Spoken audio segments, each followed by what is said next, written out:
आप देख रहे हैं नीलम टाइम्स मीडिया। मैं हूं नीलम तिवारी। आप सभी दर्शकों का नीलम टाइम्स मीडिया में स्वागत है।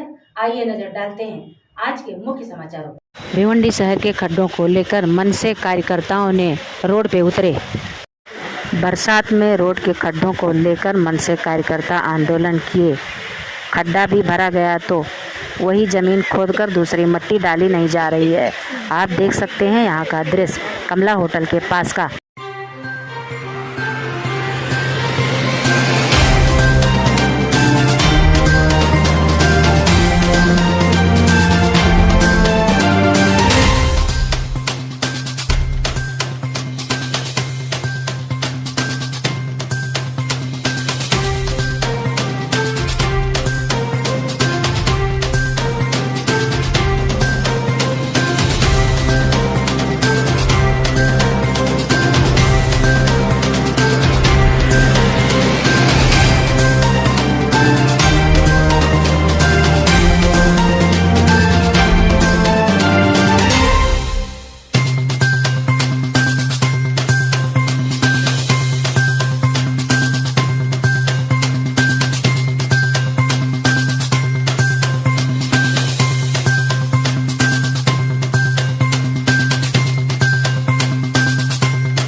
अभी देख चुके हो, यहाँ पर गाड़ी निकलती नहीं है, लोगों के जान के साथ खिलवाड़ हो रहा है। यहाँ पर स्कूल जाने वाले लोगों को परेशानी हो रही है, स्कूल जाने वाले बच्चों को परेशानी हो रही है। अगर लोगों की जान इन लोगों को प्यारे यहाँ 20 कदम अपन चल के जाएंगे तो यहाँ पर महानगर पालिका है, यहाँ पर 30 कदम चल के जाएंगे तो आईजीएम रुग्णालय है। ऐसे बैठने से क्या होगा? प्रशासन को आज जाग आएगी। मैं लोगों के जान से महाराष्ट्र नवनिर्माण सेना कदापि खेलने नहीं देगी।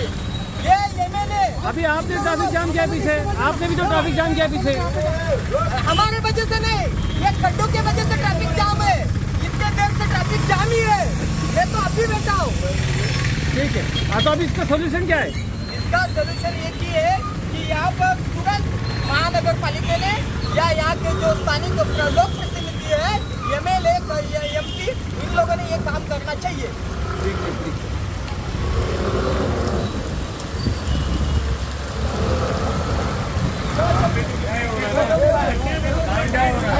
पहले बिस्किट डाला था, बिस्किट निकल चुका है, बिस्किट की हालत देखो कैसी हो। पूरा यहाँ पे क्या हर साल से यही प्रॉब्लम होता है। रोज एक आदमी को निकालना पड़ता है, आज जय महाराष्ट्र। मी महाराष्ट्र सैनिक सन्माननीय राजसाहेबांचा महाराष्ट्र सैनिक सुशील आवटे। आज आपण कल्याण नाक्या इथे आलेलो आहोत। यातून जवळच आता 5 मिनिटाच्या अंतर 2 मिनिटाच्या अंतरावर आयजीएम रुग्णालय आहे, 1 मिनिटाच्या अंतरावर महानगरपालिका आहे, 5-10 मिनिटाच्या अंतरावर आपला कोर्ट आहे। असे अनेक इथे 10 पावलावर म्हणजे आपले मोठमोठे ऑफिसेस असतील या कार्यालय असतील, आमदार खासदारांचे कार्यालय असतील, अशा अनेक प्रकारचे जे मेन भिवंडी ज्याला म्हणतात तहसील कार्यालय सुद्धा या ठिकाणी आहे। आणि या ठिकाणी अशा प्रकारे पूर्ण रस्ता खराब आहे। कमीत कमी 10 ते 15 किलोमीटर पर्यंत अशाच प्रकारचा रस्ता आहे। याच्यामुळे लोकांना खूप मोठ्या प्रमाणात परेशानीचा आणि सामना करावा लागत होता आणि अनेक लहान मुलं रोज 20-25 बाईक या ठिकाणी पडत होत्या।